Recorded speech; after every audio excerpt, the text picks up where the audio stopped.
শাশুড়িকে মা না বললে কি গুনাহ হবে?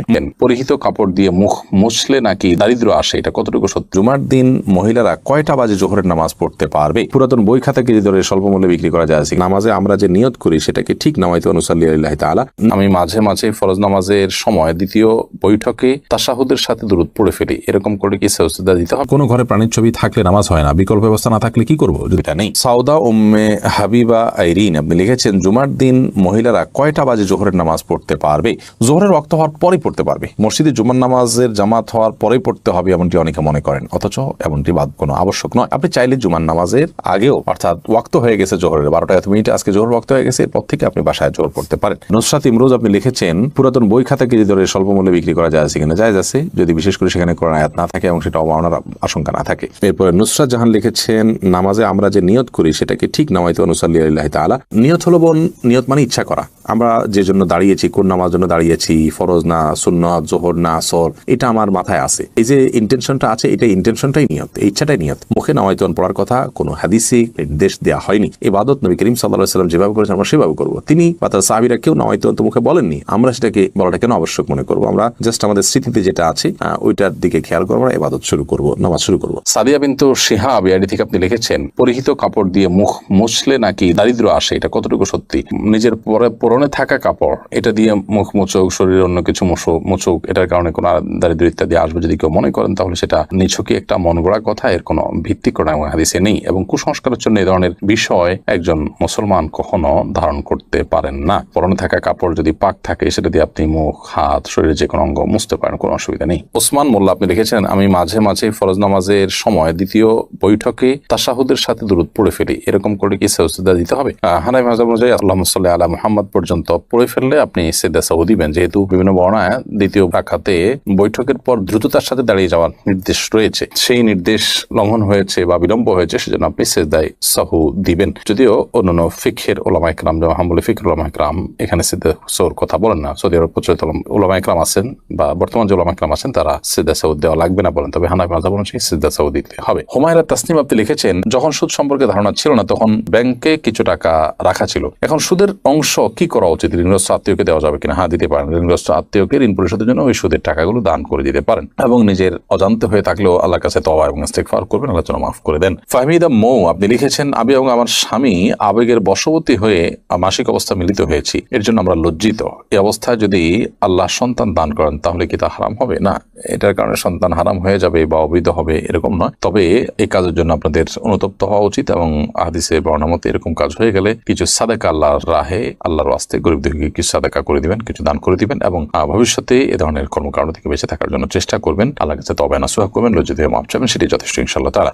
এরপরে সুমাইয়া আক্তার সুমা আপনি লিখেছেন, কোন ঘরে প্রাণীর ছবি থাকলে নামাজ হয় না, বিকল্প ব্যবস্থা না থাকলে কি করব? যদি বিকল্প ব্যবস্থা না থাকে, তাহলে সেক্ষেত্রে প্রাণীর ছবিকে ডেকে নামাজ পড়বেন। আর নামাজ হয় না বিষয়টা সেরকম না, ওই জায়গায় নামাজ পড়লে মাকরুহ হবে। বিশেষ করে যদি আপনার সালাতে সিজদার জায়গায় থাকে, সামনে থাকে, তাহলে সেক্ষেত্রে সেটা তো দৃশ্যত তাকে সিজদা করছেন এরকম আপনার মনেও আসতে পারে, বা দেখলে সেরকম দেখা যেতে পারে। এই জন্য একটু সরিয়ে নেবেন বা উপর করে রাখবেন। এভাবে বিভিন্ন ভাবে আপনি চেষ্টা করবেন। তাতেও যদি কোনো এরকমও যদি কোনো উপায় না থাকে, তাহলে আপনি ওখানে সালাত আদায় করে নামাজ হবে না, বিষয়টা সেরকম না, মাকরুহ হবে, অপছন্দনীয় হবে। সালমা আক্তার লিখেছেন, বাইরে সাধারণত হিজাব পরে, এরকম অনেক মেয়েরাও বাসায় হাফহাতা গেঞ্জি পরেন, কেউ উপরে ওড়না পরেন, অনেকে পরেন না। মাহরামদের সামনে গেঞ্জি পরা জায়েজ হবে কিনা? মাহরামদের সামনে পর্দার পরিধি কতটুকু? মাহরামদের সামনে যদি কেউ গেঞ্জি পরে চলেন, তো আক্ষরিক অর্থে পর্দা হয়ে গেল, এটি শালীন পোশাকের অন্তর্ভুক্ত নয়। কারণ শরীরের অন্যান্য অঙ্গ প্রত্যঙ্গ যেগুলো ফুটে উঠবে, সেগুলো নানাবিধ ফিতনার কারণ হবে, যার কারণে এখানে এটি করা উচিত নয়। দ্বিতীয়ত, মুসলিম মেয়েদের যে শালীন সুন্দর পোশাক এবং পোশাক পরিচ্ছদের যে নীতিমালা রয়েছে, সেটা আমাদের অনুসরণ করা উচিত। ফাসিক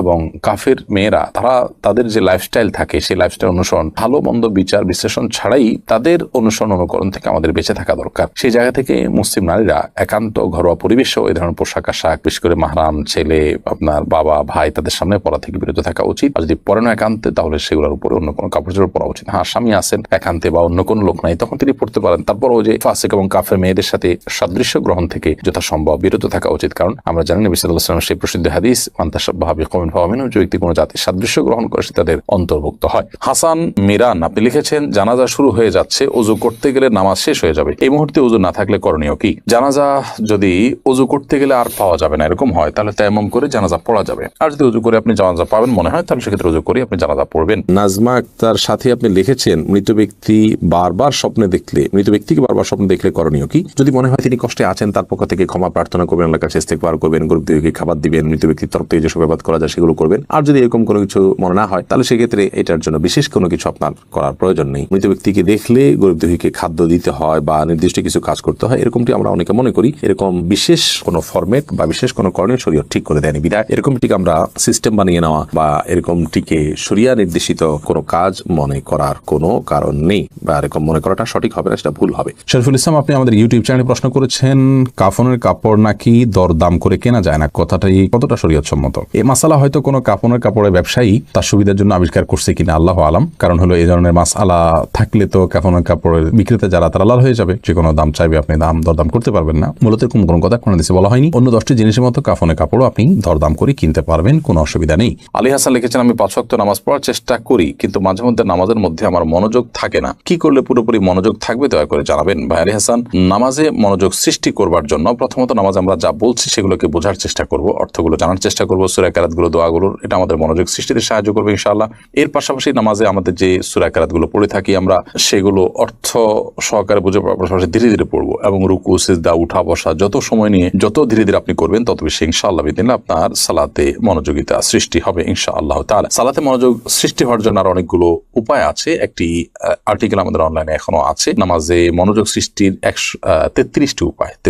এটি শেখ বিন বাজ রাহমাতুল্লাহ, সৌদি আরবের সাবেক গ্র্যান্ড মুফতি, তার একটা লেখার অনুবাদ আমি করেছি, সেটি আছে সোশ্যাল মিডিয়াতে, দেখে নিতে পারেন। আব্দুল্লাহ আল ইমরান, আপনি লিখেছেন, টেইলার্সের দোকানে অনেক সময় কাস্টমার বাড়তি কাপড় রেখে যায় বা রয়ে যায়, তা কি করা উচিত? আব্দুল্লাহ রহমান, টেইলার্সের দোকানে কাস্টমার যে কাপড় বাড়তি রেখে যায়, সেটা যদি কাস্টমার অল্প স্বল্প হয়, সাধারণত এটা নেয় না মানুষ, ওরফটা এরকম হয়ে যায়, তাহলে সেক্ষেত্রে আপনি রেখে দেওয়াতে কোনো অসুবিধা নেই। আর যদি পরিমাণটা অনেক বড় হয়, তাহলে আপনার উচিত কাস্টমারের কাছ থেকে জানা, জিজ্ঞেস করা এবং তার দাবি না থাকলে রেখে দেওয়া, আর না হলে তাকে ফেরত দেওয়া। ফাহমিদা আফরিন, আপনি লিখেছেন, শ্বশুরের হাত পা টিপে দেওয়া পুত্রবধূর জন্য জায়েজ আছে কিনা? এটা করা উচিত নয়। কারণ হলো শ্বশুর তার হাত পা যদি পুত্রবধূ টিপেন, তাহলে সেক্ষেত্রে কল্পনার জেনার দুয়ার উন্মুক্ত অন্তত হতে পারে, কমপক্ষে এতটুকু হওয়ার সম্ভাবনা আছে, যার কারণে গুনাহের দ্বার পর্যন্ত বন্ধ করতে হয়, এটাকে সাদ্দু জারায়া বলা হয়। তো যার কারণে এটা জায়েজ নয়। পুত্রবধূ শ্বশুর অন্য সেবা করবেন, তবে হ্যাঁ, শ্বশুর অনেক বৃদ্ধ, এত বৃদ্ধ যে এ ধরনের কোনো আশঙ্কা নাই, তাহলে সেক্ষেত্রে এটি করা যেতে পারে, যদি একান্ত নিরুপায় থাকে, অন্য কেউ না থাকেন, এবং এটা যদি খুব বেশি জরুরি হয়, অর্থাৎ অনেকগুলো শর্তের উপর ভিত্তি করতে হবে সময় মতো। এরপরে কবির হোসেন, আপনি লিখেছেন,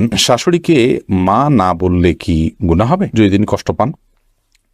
শাশুড়িকে মা বললে তো গুনাহ হবে না, কারণ এটা তো আপনি গর্ভধারণকারিণী মা হিসাবে তাকে আপনি মা সম্বোধন করছেন, এটা সম্মানসূচকভাবে মা হিসাবে আপনি তাকে আখ্যায়িত করছেন। কারণ আপনি আপনার মায়ের নাম যেখানে সেখানে লিখতে হয়, সেখানে শাশুড়ির নাম কোথাও লেখেন না, তার মানে আপনি তাকে আপনার গর্ভধারণকারিণী মা হিসাবে স্বীকৃতি দিচ্ছেন না, বিধায় তাকে মা বলতে কোনো অসুবিধা নেই। বললে তিনি কষ্ট পান, তাহলে সেক্ষেত্রে এরকম তো আর কথা নয়। যদি এরকম হয়, তাহলে সেক্ষেত্রে আপনি বলবেন না। আপনি লিখেছেন প্রশ্নে, শাশুড়িকে মা না বললে কি গুনাহ হবে? না বললে তো কোনো গুনাহ হবে না। আপনি প্রশ্ন করার কথা যে মা বললে কি গুনাহ হবে কিনা, না বললে তো গুনার কিছু না। শাশুড়িকে আন্টি বলেন বা অন্য কিছু বলেন, তাতে কোনো অসুবিধা